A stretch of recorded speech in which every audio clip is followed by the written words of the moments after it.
Welcome to episode 2 of our Hidden Strength podcast, guys. Today we have Bianca Gascoigne in the hot seat.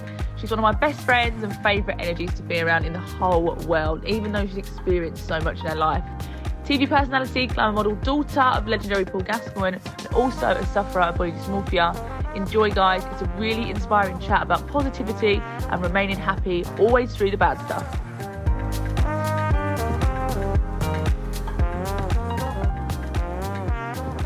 Hello, beautiful. Hey. How are you? I'm very good. All the better for seeing you. Always. Isn't that the truth? I have my lovely friend here, guys, Bianca Gascoigne, TV personality, glamour model, looks incredible. I'm so lucky to have you in my life, and I can't wait for you to chat and tell everybody your story. How are you at the moment? Happy, healthy? Yeah, I'm all good. The thing is, obviously, we're here today to talk about things that we struggle with. Yeah. And when I was getting ready, I was like, oh my God, I don't feel like my best self at the moment because I have been out of practice with my training because I'm very, very like all or nothing in everything in my life. So usually I'm like training, running, doing weights, eating really, really healthy. You are militant. I was training for a program that's been delayed. So I was like, do you know what? I'm actually going to have a good time. We were actually out, I think, when you got the call. I've seen you quite a lot recently. Yeah, we have though. No, but it was actually quite mad watching you change. Like you're so business minded in that sense. So like when we even go out for like food or drinks, like you're so regimented in what you have because you know obviously you're going on a TV show. Mm-hmm. But then as soon as the call went, it was like you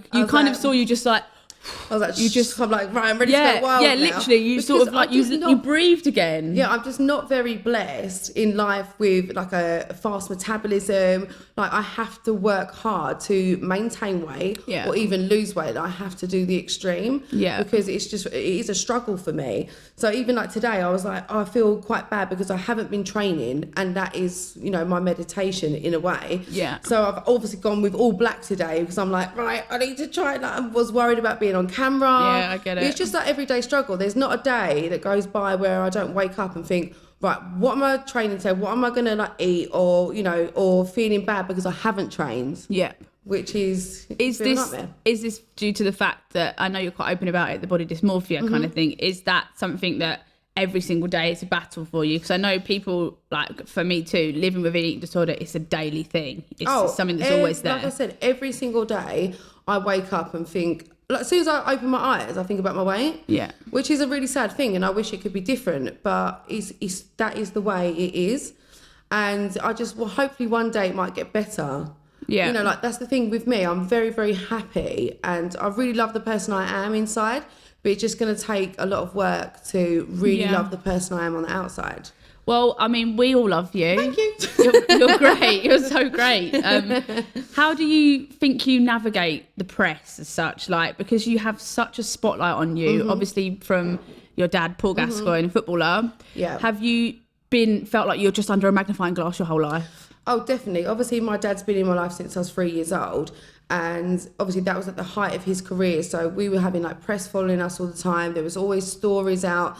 And, it might have seemed quite glamorous at times to other people, but really behind closed doors, it was a struggle. Because, you're going through a hard time. Everyone's like, oh my God, you're so lucky because of your dad. Yeah. And I'm like, no, don't get me wrong. I am lucky. Am I though in some cases? You don't know what is actually going on. Yeah. And unfortunately, my mum got dragged under it with the press, and she was kind of blamed for everything. So that was really, really hard for me because I just wanted to scream at the top of my voice and be like, it's not my mum. Like, she's got nothing to do with it. You want to protect her as well, though. Yeah, 100%. Like, all she's ever done is be like, behind his back, like completely supportive. Yeah. And unfortunately, the press like to blame someone, especially when someone is, a national treasure, which he is. No, I deservedly. Like, do you know what? Like, even I love my dad. Even when talking to my nan is 90. Like, I mentioned Bianca Gascoigne, and she was like, I know her. I was like, right, so B actually is famous then. Like, I mentioned other people, and she's like, no, I don't know. Your nan, like, it's because of the surname. It's the surname. Yeah, but that's the thing. Like, for me, because I've been brought up with it since I was 3 years old. Like, I don't see myself as famous. Like sometimes I'm out and I'm like, why are they staring at them? They might think, I recognise that girl a little bit, but I don't know. And I'm like, what are they looking at? I don't get it. I still don't understand it. No. Like, it's just, I just don't see myself like that. So do you think that is something that might have fueled the body dysmorphia, having the press sort of under you as such from such a young age? Definitely. Like, I was always a bigger kid anyway, because I love my food. Like, don't get me we wrong. all, And that's the thing I mate. said. Like, anything that I eat, I put on. Yeah. So I remember, like, one time I was looking at Heat magazine, and they had like 6 photos of me in a line of me going up and down with my weight, which I do. Like, It's literally you know, like- I easily lose it, like, because I'm so like anal with what I have to do with my training. And then I do put weight on if I you know, have a couple of weeks off, it will come back on. So I remember thinking, wow, like, they are really kind of, it's just not, it's not good for me. It's not healthy for me to look at pictures of me going, oh, like, they're sort of saying, oh, look at her slim, then she's like big, then she's slim, then she's big. This is something that came up in the interview that we did with Hannah once about sort of holding, where is there a time where you hold the press accountable for this kind of thing? Because look at like the likes of Caroline Flack, like we've lost so many people that we shouldn't have in the last year. It's quite worrying, and it's scary. Yeah. How do you suffer with any kinds of anxiety or mental health, or is it literally just body for you? For me, it is purely about my mum, like, really, and about my family. Like, they can kind of say anything about me to a certain extent. I'm like a sensitive soul. Yeah. But when it's about your family, it's untrue about your family, then that's next level. I can't imagine stuff. why it must be. Because And, your like, for dad, many like, years, they do so, like, write a my lot about mum, your dad. Like, is the most amazing, kindest woman you'll ever meet. I know a lot of people will say that. And about she's their so mum. beautiful. I saw her walking down Carnaby stunning. Street. No, she's absolutely stunning. But like, stunning, like, both. Like, she's just amazing. And where she got dragged through the dirt so bad, like, even with press, we got hacked. She was just like the blame for everything, and really she was the one that was like, you know, the godsend in it all. And that's why it was so frustrating as a kid, because I wanted to, like, people to know, but then I had to keep my mouth shut. So I was just like, no, like, you don't understand. So it was kind of frustrating. I can imagine. Like, I couldn't speak my voice. And I think, like, I always get, like, if I'm upset, I always get pain in my throat, and I think it's my throat chakra, because I think it's like probably from when I was younger, like, having to be silenced a lot. I think all my energy goes to my throat nowadays. Do you feel like spiritually it helps you? Because I know I've invested a lot of my time into sort of like crystals, because I don't really follow like a religion or anything, and I felt like, especially being around you girls, because you're like a little bit older than me, it was like I learned so much from you to channel my energy into something. And I feel like crystals and like manifestation, and it genuinely like works. Gratitude, like, positivity. Every day, if you write down, you know, 5 things that you are grateful for, it already puts you in that positive mindset. I wish I know, like, I'm going through a spiritual journey at the moment. I've always had it in my life, but I wish I was like more educated when I was younger, because it's only positive stuff. Like, you can, like, it really does change your mindset. Like, before you go to bed, write out your thoughts, write down what, you know, what's good in your life, and you'll, like, a lot of time, you know, we think, oh, you know, we're having a bad day, but really we're not actually having a bad day. Like, you know, our family's got health, and like, there's unfortunately like a lot of people that are worse off. A lot worse. But you always, at the moment, you're living in that, and you're like, oh, just my day is so bad. But so really, bad, it's not. like the end of the world. Yeah. It's like somebody said to me yesterday that they have lost 25 stone in weight, and I said, how the hell have you done that, like, healthily, happily? And he told me that it was, all he did is started his day by making his bed in the morning. Like, he got up and made his bed, and because he made his bed, it like kick-started something in his body to just be positive and just take something like get that. everything done. And I've like, even this morning, I didn't even make my bed, but I should have, because I'm like, I haven't taken his advice, you know. No, but it's just something so small like that can change your day. 100%. When we spoke to another one of the guests, they said often the same, like, in school we weren't really taught the right things, I guess. 100% like, not, but I had a very troubled school life. Like, I was like, I had to follow my dad, not had to, but like, you got bullied quite a bit, I think, got bullied loads. So like, I was getting bullied at one school, then I'd move to Italy and then get bullied in another school, then I'd move to Scotland, get bullied there, but everyone always gave me a hard time about the name. And obviously, I'm sorry, but if Bianca Gascoigne came to my school, I'd be like, I want that to be my best friend. It's just like, obviously, I've always had a lot of stick. Like, it's really died down recently. Like, not recently, but for a good few years. But I used to be like, oh, you're just using your dad's name. But when I was 3 years old, I had to become a Gascoigne to live in the house. Right. So, and at one point in my life, I was like, I've had enough of it now. I actually am going to change my name, which is so sad, because it means that I'd have to change my identity to please people that have got a problem with me. 100%. Like just having that name, when I would be different to my mum, I'd be different to my brothers.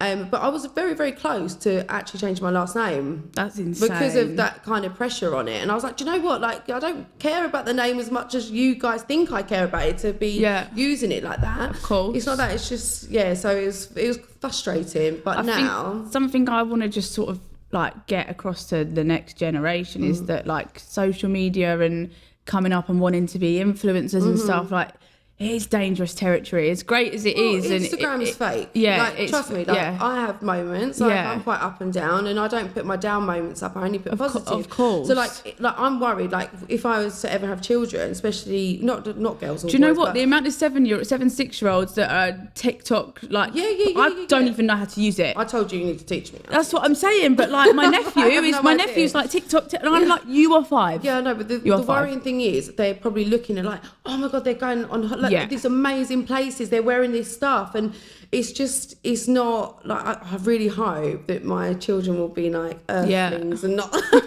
spiritual earthlings things that, you know, don't have social media, because it's a dangerous thing. Even for me, I look and I'm like, if you're having a bad day and you're looking at these people like living this amazing life, you think, you don't know what's going behind. They might be like really, really suffering, but they're only posting like the best bits of it. I think that might be why I got involved with Hidden Strength, because I'm quite open about, like, I won't hide anything. Like, I can put up a story of me crying, but I guess it's different because I'm an artist as opposed to you being in the TV world.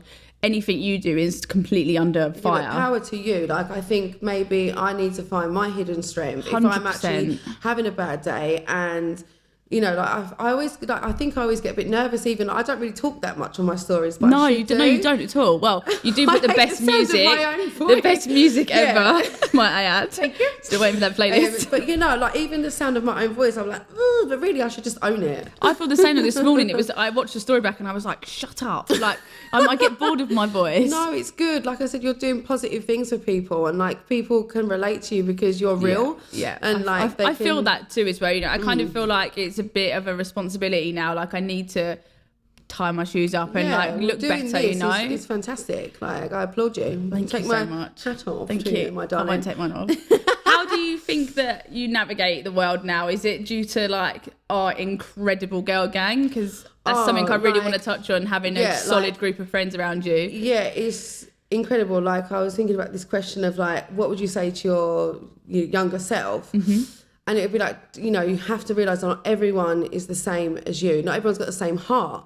And I was thinking, you know, if I could have a word with my younger self, I'd be like, don't you worry, kids. You're going to get to this point where you've got the most amazing group. Literally. Like, we are so... I'm going to get emotional. No, honestly, we are like, so lucky. Honestly, like, I can't even like talk about it because it's going to make me upset. Like, I just, like, where I got bullied so much, and now I've got so much strength, and the women behind me, there's so, like, obviously yourself, like, such empowerment, and we've got each other's back. If someone's having a bad day, we all get together and we send flowers. Like, we've got each other through and through, and I can't thank everyone like enough. Like, your lot, my lot, like, we've all just combined. There's genuinely like 40 of us, I would say, and we're all in all girl groups. But I used to only be like a 2-person like friend, because I never really like. It must be a culture shock for you. Oh, people might think this of me. They might think I think this, and I don't think anything of myself. Like, I see myself as. You are the most beautiful soul. I like to be down to earth, and that's what forever I'm going to be. You are, honestly. Like, in that sense.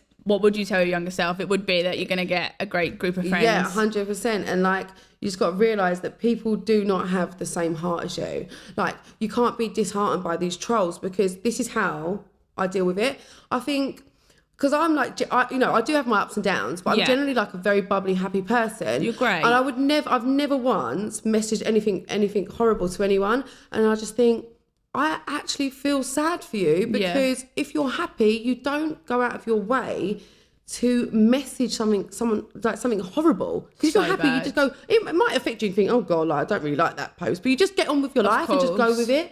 But like, so that's how I treat it. And my mum's always said to me, as long as you and your family and your close friends know the real you, then that's all that matters. And it is. Because like, you can't control the press, unfortunately. And it's if, like, you know, I say, look, I haven't signed up to it because I've been brought into it, you know, me doing like Love Island, Big Brother, I've put myself out there. So I've got to take the bad with the good. But it's just how you process and like, you know. I think I came into your life, maybe 5 years ago now, I think. Yeah, I wish it felt like it was longer.